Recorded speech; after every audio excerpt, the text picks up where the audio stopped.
This is a test video in which I'm going to see how premieres work before proposing them to my staff on Monday.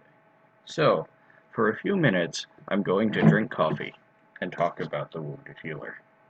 The purpose of this video is a test, but given that I have to make one, I figured I might as well make it be fun. Let us begin with the question the book's about.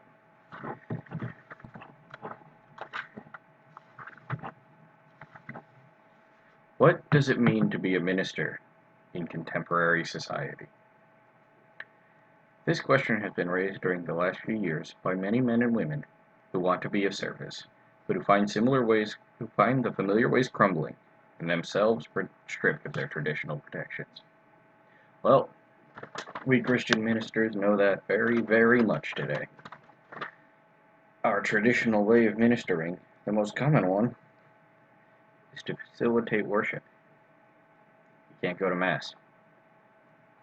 Next, after that, we find ourselves teaching, passing on the faith, engaging in faith formation practices, whether catechetical classrooms, faith formation groups, retreat experiences. Can't gather for those.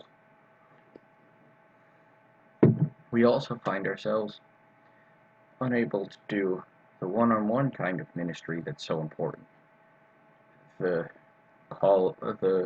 sitting down with a grieving spouse, the short walk with a high schooler determined to make their decision about college, the visit to bring communion to a homebound person. We can't do any of these. What does it mean to be a Christian minister? Well, Nouwen's advice is to look at the people we're trying to minister to. He writes about how many of them stay very busy in an attempt to avoid, quote, a painful self-reflection. Well, guess what? Nobody's busy. Everybody's self-reflecting now. They got their kids, they got their work, but they're also inside all the time. A person who's my age and doesn't go to church, instead spends all their time doing, drinking, dancing, hooking up, can't do that anymore. They'll get sick, they'll get their friend sick, they might get arrested. So what do we have to do?